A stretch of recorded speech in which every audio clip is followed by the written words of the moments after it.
सभा में उपस्थित सभी अभिभावकगण, हमारे सहयोगी शिक्षकगण एवं मेरे प्यारे छात्रों, आज मैं आप सबके सामने खड़े होकर बहुत ही गौरवान्वित महसूस कर रहा हूं और मुझे ऐसा लग रहा है इतने अभिभावक को एक साथ देखकर मुझे ऐसा लग रहा है कि ये कॉलेज जो है आशीर्वादों से आज भर जाएगा और हमारा आने वाला भविष्य जरूर ही बहुत अच्छा होगा। तो जब इतने अभिभावक हमें एक साथ आशीर्वाद देंगे, उनके द्वारा दिए गए सुझावों को हम अमल करेंगे तो जरूर हमारा भविष्य जो है उज्जवल है। और हम उम्मीद करते हैं कि अपने अभिभावक रूपी गुरुजनों का आशीर्वाद लेने के बाद हमारे सारे छात्रों का भविष्य जो है उज्जवल हो जाएगा और वो इस कॉलेज का नाम जो है रोशन करेंगे, इस राज्य का नाम रोशन करेंगे और इस देश का नाम रोशन करेंगे। एक बार मैं सभी अभिभावकों से चाहूंगा कि अपने बच्चों के लिए एक बार जोरदार ताली हो। मैं आज इस सभा की शुरुआत एक छोटे से वक्तव्य से स्टार्ट करूंगा, क्योंकि हमारे सारे छात्र जानते हैं इस चीज को। शिक्षा जो है हमारे बेहतर भविष्य के लिए एक पासपोर्ट है। Education is passport for our future. और वो पासपोर्ट उसी को मिलता है जो अपने आज को बेहतर बनाता है, कल उसी का होता है जो अपने आज को आज बेहतर बनाता है। इसलिए अगर हमें अपने फ्यूचर को, अपने भविष्य को बेहतर बनाना है तो हमें अच्छी शिक्षा लेनी जरूरी है। और शिक्षा का मतलब केवल विद्यालय ही नहीं होता है, शिक्षा के बहुत सारे अभिन्न अंग हैं।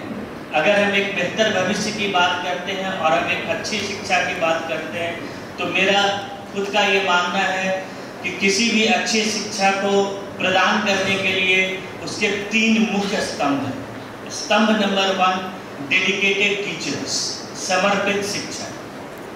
शिक्षकों का छात्रों के प्रति 100% समर्पण बहुत जरूरी है। क्योंकि जब हम किसी की कक्षा की बात करते हैं तो किसी कक्षा में अलग अलग तरीके के बच्चे होते हैं। अगर हम पेरेंट्स भी हैं तो हमारे घर में अगर मेरे 2-3 बच्चे हैं तो हमको पता है हमारे एक बच्चे के पास ज़्यादा कैपेबिलिटी है, दूसरे के पास कम है। इसी तरीके से एक कक्षा जिसमें 40 या 50 बच्चे बैठे हुए हैं तो वो अलग अलग तरीके की एक्सपर्टाइज है उनकी। उन सबको साथ लेके कैसे चलना है, उन सबके प्रति सबको लगे कि शिक्षक हमारे प्रति समर्पित है, ये गुण जो है केवल शिक्षक के पास है। इसीलिए शिक्षक को पिता के बाद, माता के बाद सबसे उच्च स्थान दिया गया है समाज में। ये माना गया है कि शिक्षक जो है माता पिता के बाद दूसरे माता पिता होते हैं। जैसे हम अभिभावक को पहले गुरु मानते हैं वैसे ही शिक्षक को दूसरे माता पिता मानते हैं।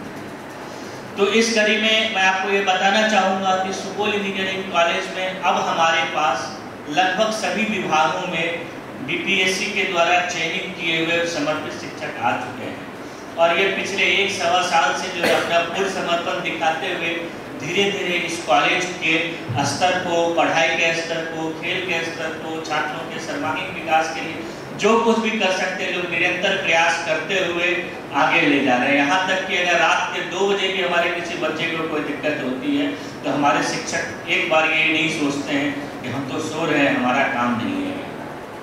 हमने बस यही देखा है यहाँ के शिक्षकों में ये खूबी है कि वो इस पूरे प्रांगण को अपना एक परिवार समझते हैं, सारे छात्रों को अपना छोटे भाई समझते हैं। तो इस समर्पण के साथ शिक्षक काम करें। तो मेरा मानना है कि किसी भी, जैसे कि मैंने बताया कि पहला डेडिकेटेड टीचर होता है, तो वो समर्पित टीचर तो यहाँ पे है। सारे के सारे टीचर जो है वो समर्पित हैं। तो मैं चाहूँगा एक बार सारे छात्रों के तरफ से समर्पित टीचर्स के लिए ताली। दूसरी जो हम मानते हैं, the first one is dedicated teacher and the second one is motivated students, प्रोत्साहित छात्र। किसी भी संस्थान को बेहतर शिक्षा प्रदान करने के लिए मोटिवेटेड छात्र की, प्रोत्साहित छात्र की जरूरत होती है जो अपने आप पढ़ ले। हमें ऐसे छात्र की जरूरत नहीं है जो बायोमेट्रिक करे और हॉस्टल वापस चले जाए और क्लास ना करे। वो छात्र जो है, अगर हम किसी चीज को केवल इसलिए करते हैं कि नहीं ये एक मजबूरी है, तो फिर हम मोटिवेटेड नहीं हैं।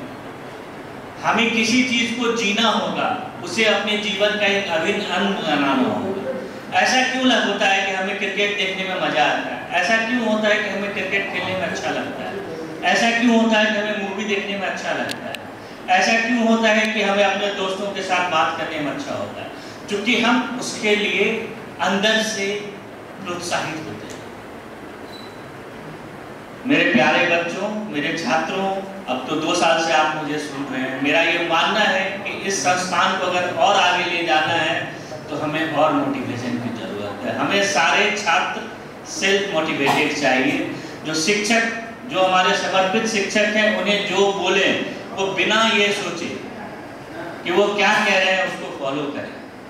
बायोमेट्रिक लगाकर हॉस्टल वापस चला जाना, बायोमेट्रिक लगा के घर वापस चले जाना, बायोमेट्रिक लगा के इधर उधर घूमना, ये हमको पता है कुछ ही बच्चे ऐसा करते हैं। मैक्सिमम बच्चे हमारे सारे क्लास करते हैं। कुछ बच्चे ऐसे हैं और नोटोरियस होना भी चाहिए। अगर आपने अपने छात्र जीवन में बदमाशियां नहीं की तो कब करेंगे?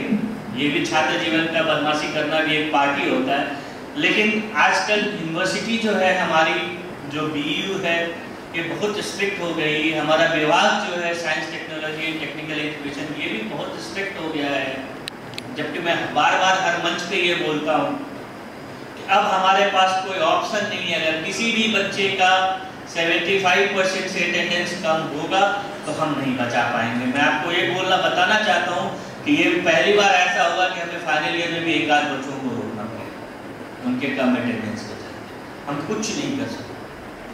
हम आपको एक्स्ट्रा क्लास के द्वारा मौका दे सकते हैं क्लास करने का, आपके अटेंडेंस को पूरा करने का। अगर आप फिर भी अटेंडेंस पूरा नहीं करते तो हम लोग कुछ नहीं कर सकते। अब सारी चीज़ें स्ट्रीमलाइन हो चुकी हैं। पहले इन सब चीज़ों में छूट दिया जाता था क्योंकि शिक्षण संस्थान के पास संसाधन नहीं थे, शिक्षण संस्थान के पास शिक्षक नहीं थे। अब हर शिक्षक संस्थान के पास जो है शिक्षक भी हैं, संसाधन भी हैं, हॉस्टल भी हैं, मोटिवेटेड छात्र भी हैं। तो अब अगर कोई इसमें से ऑड मैन आउट बनेगा तो उसको हम हेल्प नहीं कर पाएंगे। तो ये जो मेरा दूसरा आयाम है शिक्षक को अच्छा करने का, वो है मोटिवेटेड स्टूडेंट। और मेरे पास 95% स्टूडेंट जो है वो मोटिवेटेड है। तो जो 5% स्टूडेंट मेरे मोटिवेटेड नहीं है, उनसे मैं आग्रह करूंगा कि वो मोटिवेटेड हो जाएं, अन्यथा नुकसान जो उन्हीं को होगा। और मैं सभी अभिभावक से अनुरोध करूंगा, हम लोग जो है 15 दिन पे अटेंडेंस डिस्प्ले करते हैं जो ग्रुप्स में जाता है। अब आप लोगों के भी नंबर्स हमारे पास आ गए हैं अभिभावक के, तो हम पेरेंट्स ग्रुप में भी अटेंडेंस डिस्प्ले कर दिया करेंगे। कृपया आप लोग अपने बच्चों के अटेंडेंस की समीक्षा रेगुलर करें कि कल को अगर आपके बच्चे को रोक दिया जाता है या उनका कुछ होता है तो नुकसान जो है आपके छात्र का। छात्र तो नादान है, छात्र तो अभी अपनी जिंदगी के शुरुआती स्टेज में, उसे इतनी समझ नहीं है कि क्या करने से क्या अच्छा होगा, क्या करने से अच्छा नहीं होगा। अभी उसके पास इतनी समझ नहीं है। तो उस समझ को बनाने के लिए एक पेरेंट्स की